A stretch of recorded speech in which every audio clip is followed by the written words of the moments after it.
It's your boy DJ Wolf here. Boy, I tell you,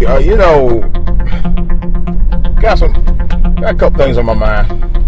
I swear, I don't know if it's me or people aboard in the DMV, man. They can't drive worth a 2 damn cents. This food tonight, I mean, this is very similar to happened before. I was on the Beltway, in the Maryland side of the DMV. I was on my way to, I was on my way home one night. And this fool, I mean, traffic is moving on the Beltway.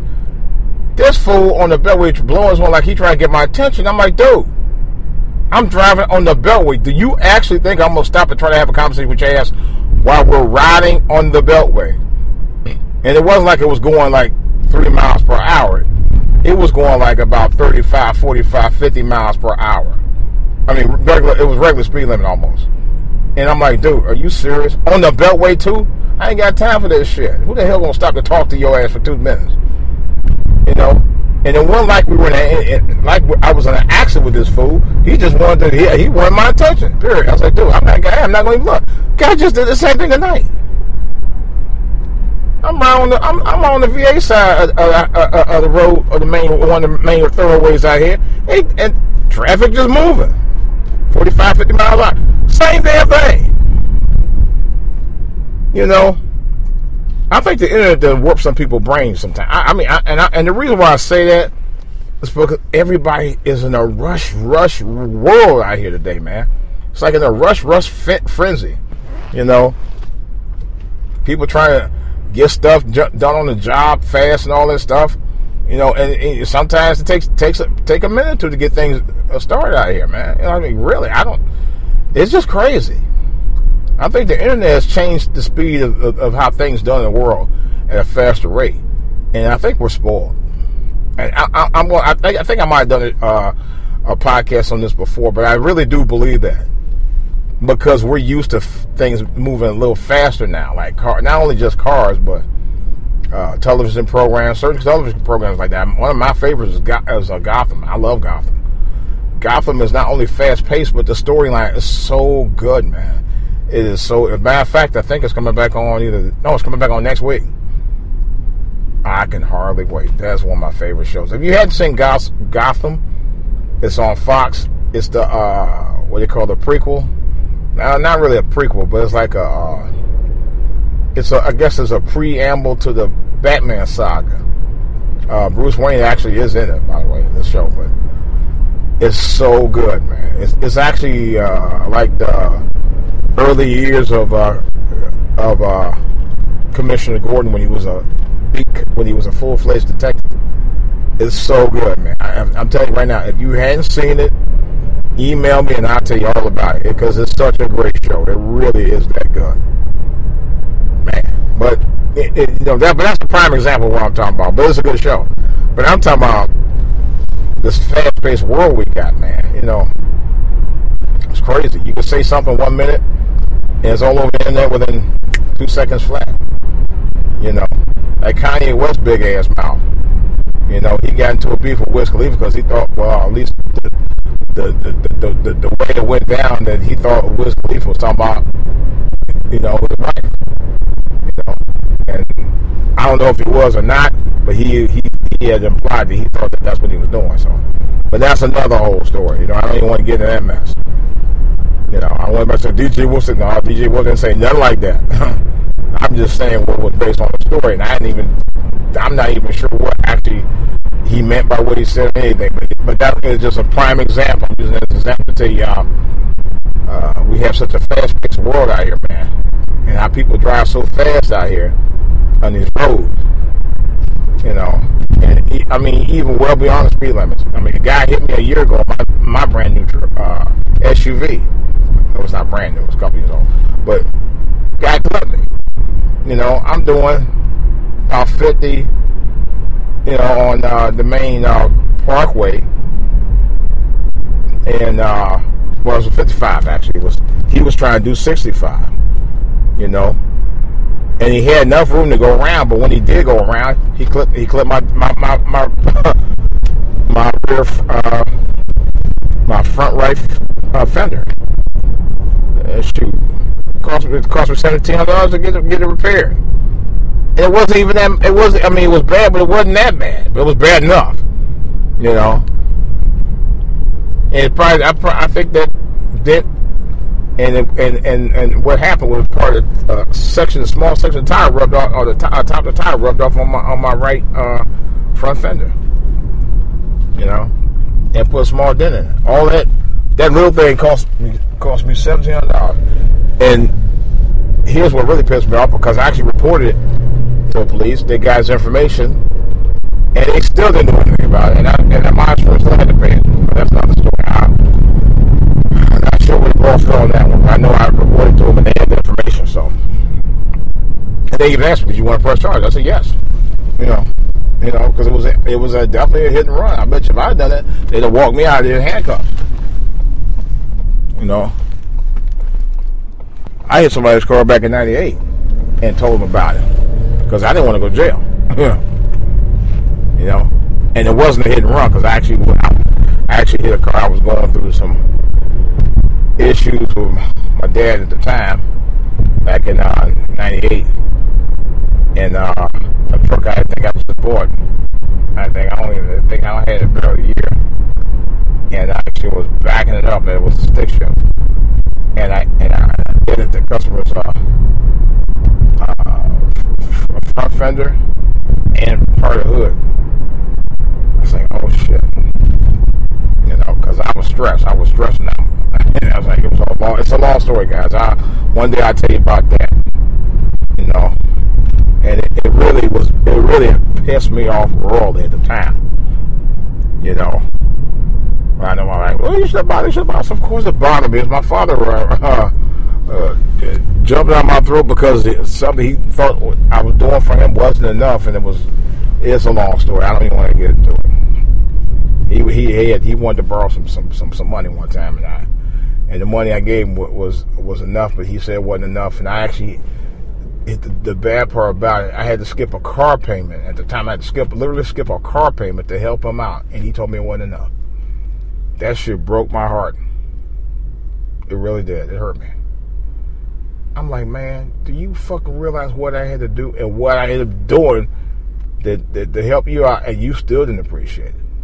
I mean, it really hurt me. It mentally is like, it's fucked with my head. Look at this fool with these high super ass papers. Yeah, it messed with my head, and I was devastated by it.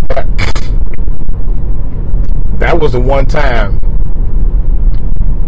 that I said at the time, I was like, you know what? And after that happened, I said, man, my dad is lucky I still talk to him. To this day, I still feel that way, you know, because it hurt me. It really, it hurt me. It hurt me really bad because I sent him what I had, and I had to forego paying my car note. And then my folks said, "Oh, you don't need to be here. You don't even have no car note." Oh, but it's okay to send you money that I didn't really have to give you anyway at the time. And that was cool. That was okay. You know. And I didn't mind doing it, but what bothered me was the fact that I did it and you told me it wasn't enough. I wasn't like how, I wasn't making I wasn't making any money. I'm not rich. I mean, it's like, but I sent you what I had. And it just totally rubbed me the wrong way. I never forget it. He was like, I said, well, I said, did you check to see if you can borrow, well, your brother, he working and, your sister got kids. And I'm like, wait a minute. You do realize I have a 5-year-old son at the time, but I was taking care of myself. It's just, poor black people. I swear, man. I just did a show. I did a podcast. I think it was last night, the night before. It was this week, called "No Excuses." Or no, it's called Excuses. I'm sorry, it's called Excuses. And I felt the same way tonight, thinking about just that. We got excuses for every damn thing, man. I swear to God, it just rubs me wrong It really, really do. How we come up with every excuse in the book for things we don't do. I've heard stories about what fathers say they're gonna promise to do something with the kids. I'm talking about fathers who aren't exactly in the kids' life. Those fathers who, didn't get along with their moms and they never got serious. It was one of those things, and the mother ended up being a single mother, and father would come back, promise a girl or a boy, go to a birthday party, take them to the zoo, and then they never come through. It's that kind of commitment. And that commitment, oh my God, here we go, the stupid traffic. And it's that kind of commitment, or lack of, oh, come on, you gotta be kidding me. Really? Seriously? Oh my God. I can't go any damn where. Oh, I really can't go anywhere now. Oh, Jesus. Dang on whisper, sitting right there. Son of a bitch. And I can't go any further. And I knew eventually I might have to let... Jeez, when I said DC, boy, if it wasn't for the fact that I was gainfully employed in the District of Columbia, I would say the hell with this bullshit for real. I really would, man. This place just sometimes there's good things about it and there's other things, but I don't even want to get into all that right now. Trying to remember my train of thought. But I'm just that's not about black people excuses, man. It's just about the single parent households and dads making promises to the kids. I'll come over there and get you about, and then they break their heart. They don't keep the word. And it's just hurtful, man. And it's just the hurt that keeps on hurting. And this goes all the way back to slavery, where the families were separated, where the bucks were separated from the mother and kids. And sometimes they would separate the boys from the family too. It's that slavery mentality that keeps on giving. And it hurts, man. Because we are the only race like that in the whole country that still have the same mentality from 150 plus years ago. It really do. It hurts. And no one's learned to grow up from it. Nobody. The same shit. The same shit.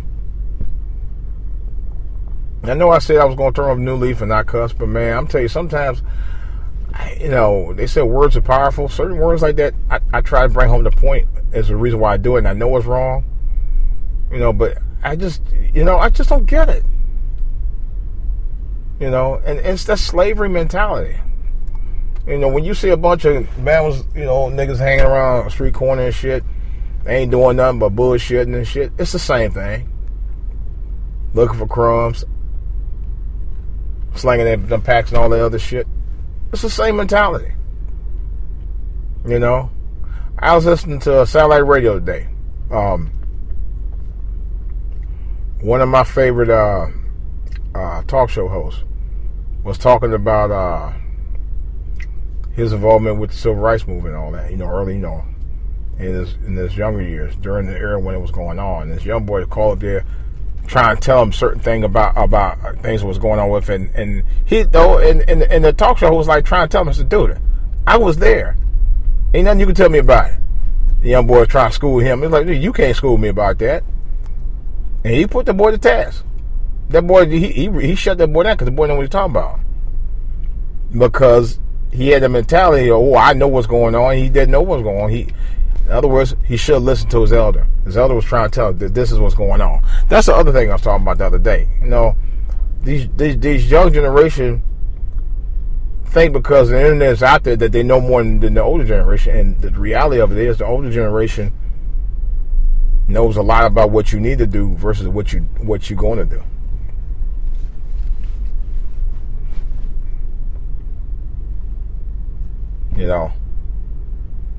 And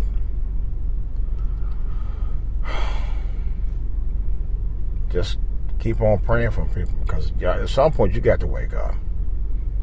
And that's watching see, one of the things that bothers me about this race, this race for the presidency, 2016. Notice that all the main players, they don't even talk about Ben Carson anymore, but all the main players, even on the Republican and Democrats, are pretty much white. What bothers me about the Democratic side, we'll vote for anybody who will sweet talk us into thinking, oh yeah, we'll do this, we'll do this, and do that. But you won't support any candidates of color like that. They won't do it. They won't do it. I'll give you an example. Oh my Lord, look at this mess. The Good Times, Good Times movie Kickstarter campaign.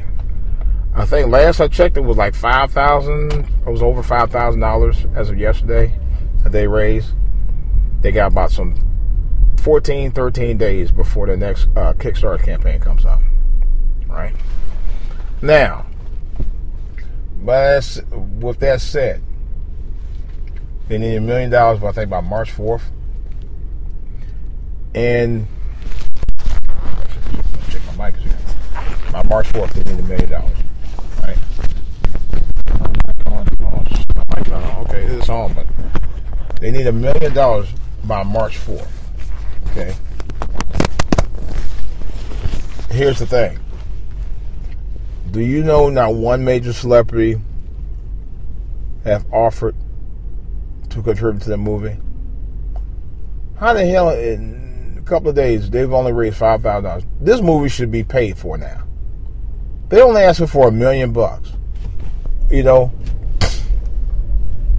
And I know I talked about it, and I'm gonna talk about it again. Good Times was that show that I can recall that really, really showed what the black experience was for over 100 years after slavery. The way it was. That a whole lot hadn't changed. And we were still struggling at the time. Even in the 1970s. You know, there are families who are still struggling. You know. And they taught a lot of issues. And like I was saying a couple of nights ago, the Evans family reminded me a lot of my family. You know, in a lot of ways. A lot of ways. You know, minus a few things, but a lot of ways it did. You know. And to me, it brought, I mean, even when I was watching during the time my family was involved. And we were, you know, my family was you know, it was a little younger. It was much younger than actually. But to be honest, you know, I think I was probably closer to Michael's age than anybody. I think I was like a year or two younger than him. Matter of fact, I am just like a couple years younger than him. Anyway, to make a long story short,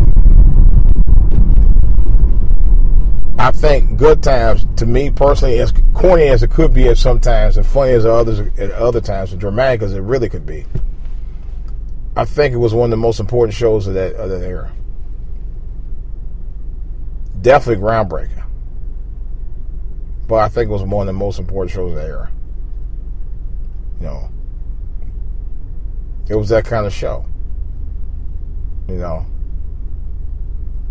and that show taught a lot of values, believe it or not. And of course, we know what really hurt the show was that it killed off the main character, the head of the household. You know, I thought that was messed up. Now, here's the thing that kind of puzzled me, and I didn't think about it. Didn't dawn on me until after I posted the video. Matter of fact, you can see the actual Kickstarter campaign video with the remaining cast members, or surviving cast members of Good Times, on my Frontier TV channel on YouTube. I just downloaded it a couple of nights ago, and this is how passionate I am of this series. I really want them to succeed. I would love them to do a movie, even if it's just a little bit corny. I would love to see them succeed on it. I really would. That's an honest truth. You know, because I was a big fan of the show. The family reminded me a lot of my family growing up. And I actually met Jimmy Walker. I met Jimmy Walker twice, matter of fact. I met him at an old school concert, and I actually met him at a comedy show that he did.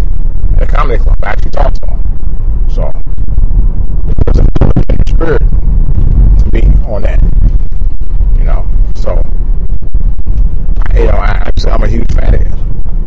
So, but anyway, and it's just an important show to me. It's like I said, that show means a lot to me, and I think it should mean a lot to a lot of old schoolers. I think this was a show that would bring it home to what's going on in this country, just like it did 40-something years ago. If there was ever a TV, and I said it on my Facebook page, if there was ever a TV series that needed to be bring back what was going on and to reflect on what happened then and now and show you that some things hadn't changed, this is the show to make into a film adaptation. I'm dead serious. So, for the Good Times Kickstarter campaign, go to Kickstarter.com and search Good Times. Pull it up. And they're not even asking for a whole lot. I mean, they're asking for as little as $1 for a contribution. You can get 1 million black people to give up $1. I mean, damn, I mean, I'm going to say it. 1 million black people. Think about it. 1 million black people can give up $1 a piece. That's not going to cost you anything. $1? You won't even miss $1 with this inflation. To tell you the truth, you really won't. Oh, look at this idiot right here. Oh, my ass.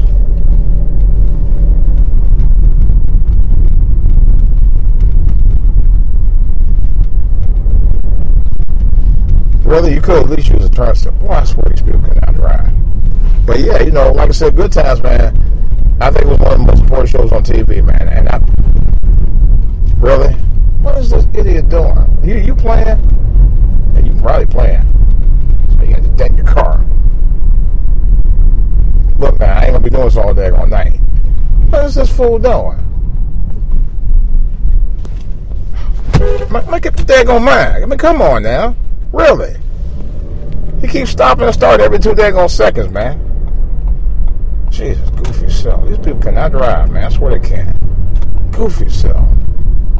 He keeps starting and stopping. See, this is why I said DC got the weirdest fucking drivers. Excuse my friend. DC, I'm not kidding. This area has the weirdest drivers I've ever seen in my life. But you know who's getting just as bad as DC when it comes to drivers? Cleveland. But Cleveland, like, I'm being honest, like the mid to late 80s, they really started getting crazy.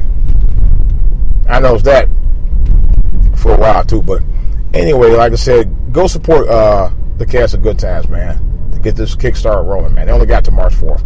And that goes for you if you're listening, and if you Hollywood types, Yeah, you probably won't miss it. One person I'm surprised has not gotten heavily involved with the Good Times movie project?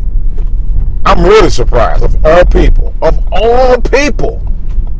Tyler Perry. Tyler Perry, of all people. He's the one dude you would think would jump right on that. And I'm going to say it with good reason. He didn't even have to put Medea in the movie. But you would think, real talk, he could probably do some real justice for the Good Times movie. I'm absolutely shocked. Of all the people,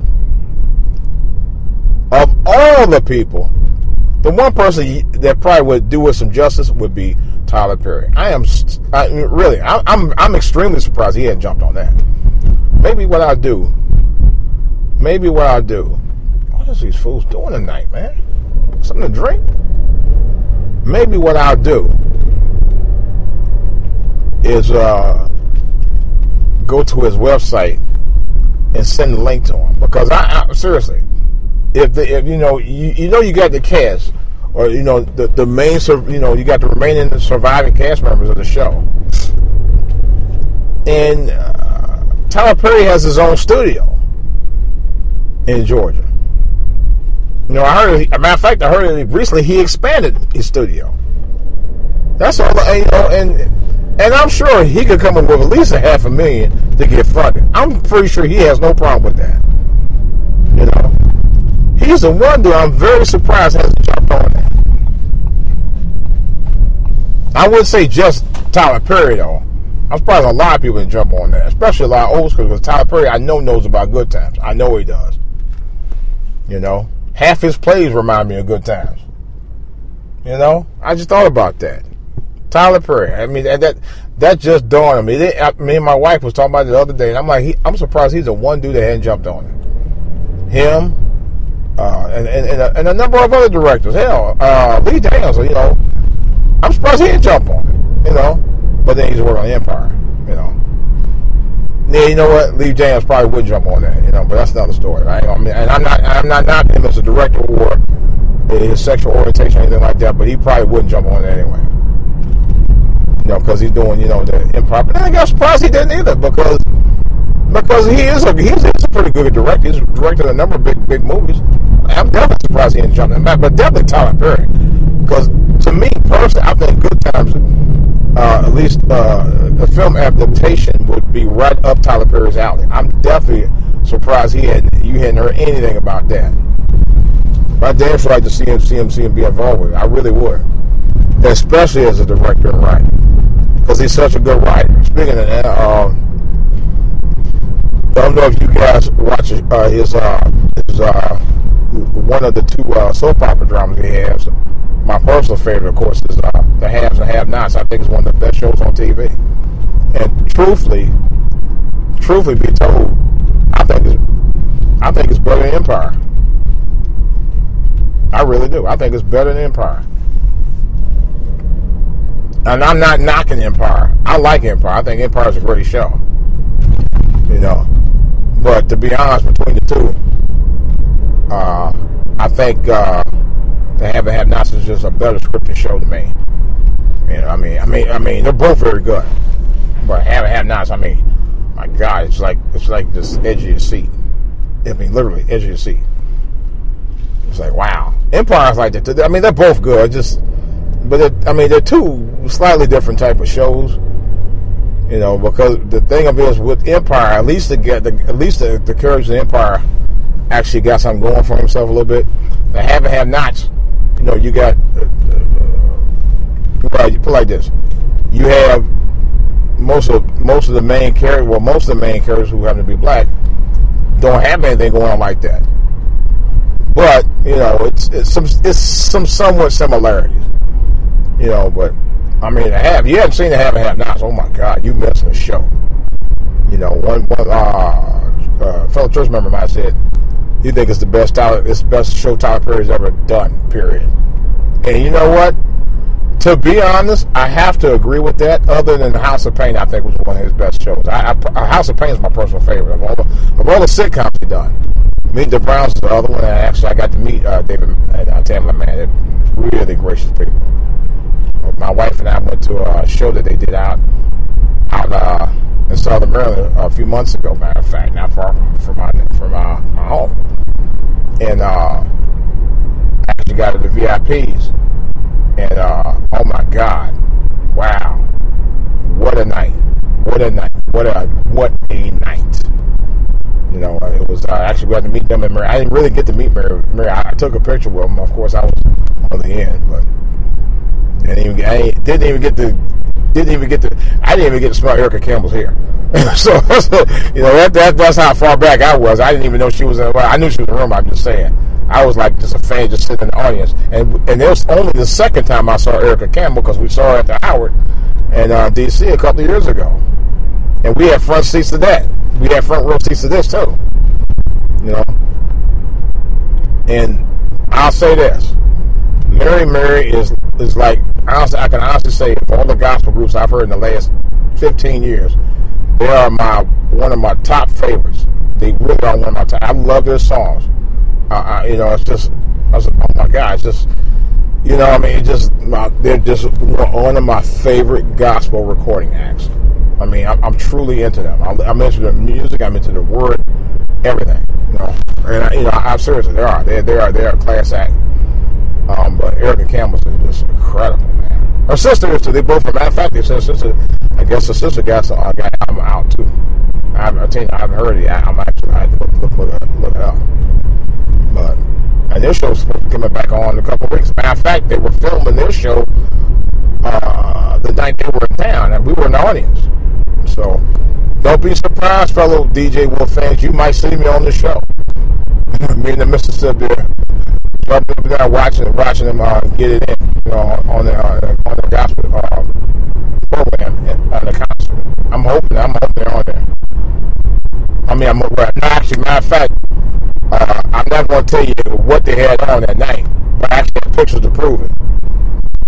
The night they were in my area, they were in our neck of the woods down in the DMV when they performed. I actually remember what they had on, and I got pictures to validate that.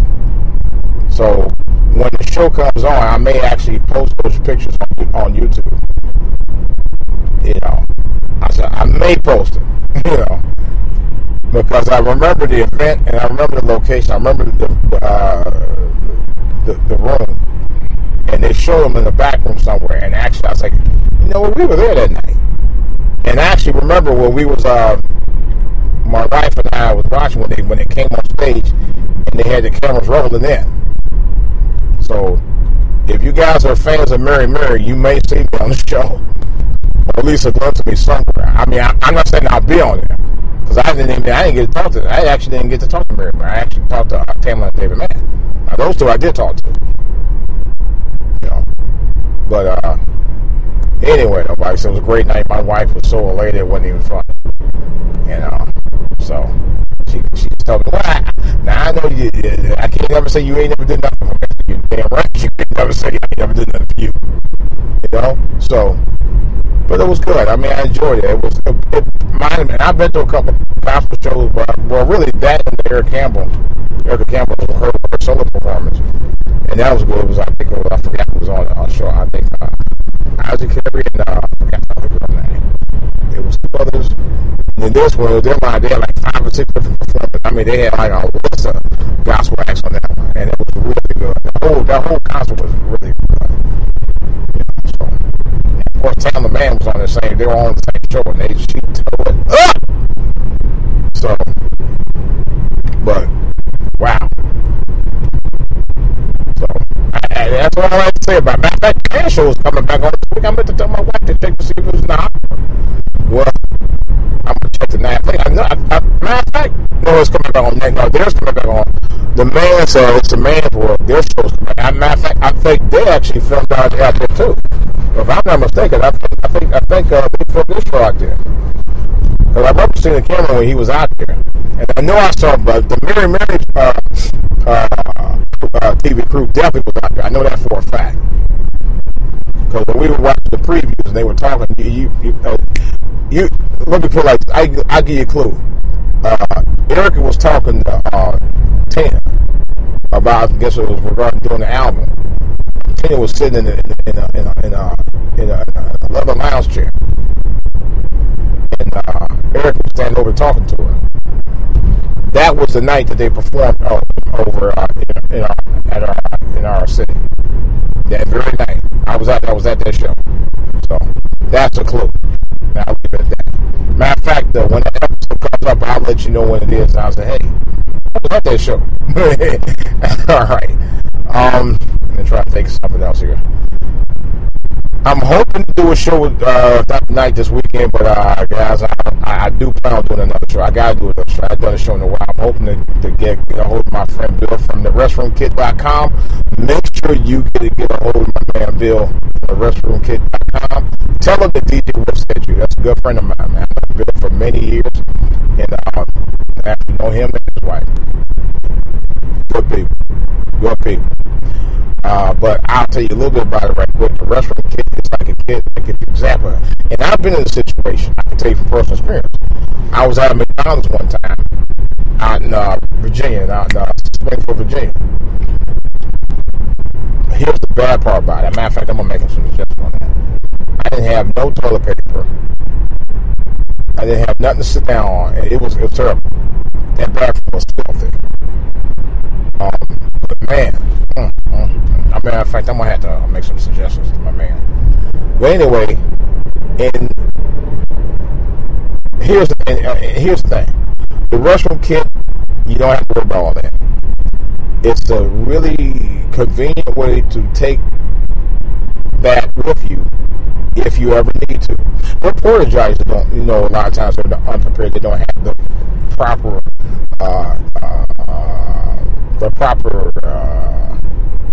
ways, the proper things that you need to keep yourself clean while you're using the porta potty. I've seen it happen. So talk to my man Bill. It's really doing well. I'm glad to see that. And the restroomkit.com. And Bill, what's his last name? Anyway, well, Bill, let's put it like this. Tell them that DJ Wolf sent you. Restroomkit.com. All right, just thought I'd put it out there. All right. Anyway, guys, I'm glad to be talking with you. I'm hoping this show on between now and this weekend sometime. I will be on. I can't say tonight because I'm trying to get a few things out of the way, but hopefully I will. Because, matter of fact, I haven't done any new music or anything like that. So, there is one new song I did do. I wanted that's one of the reasons I wanted to do the show, because I want to premiere it on Blog Talk Radio and Spreaker and YouTube. Well, it's on YouTube already, but I wanted to it's my new thing that I created directly off of GarageBand. It's going to be my new thing for theme music for 2016. All right. I think I titled it called Hype. So it's a really good tone. If you hadn't heard it, go to Fall to Hear TV on YouTube, and you'll see the little GarageBand icon, and press play. You'll enjoy it. All right, guys. Well, I got more to say on the back burner. I'll be talking to you guys again soon. Hopefully by this weekend I'll do a show. All right. This is DJ Wolf. Questions or comments or about anything I've talked about, any of the podcasts, any of the downloads on the main episodes, you can also listen to them on Blog Talk Radio /Fall to Hear, and on Spreaker /DJ Wolf Live. Matter of fact, many of my Blog Talk shows are already incorporated into my Spreaker app, and you'll be able to catch them. I may start back up Blog Talk Radio real soon. Maybe tonight. I don't know yet. My Blog Talk Radio number when my show is on live on blogtalkradio.com /Fall to Hear is 347-426-3596. That's 347-426-3596. My email address is falltohear@gmail.com. Falltohear@outlook.com is my other one. My Twitter page is @falltohear. And my YouTube channel is For All to Hear TV. All right, guys. I'm going to go ahead and go get me some grub for the evening. Kick back, relax, and hopefully get the show on this weekend sometime. I'll let you know. All right. This is DJ Wolf. I'll talk to you guys later.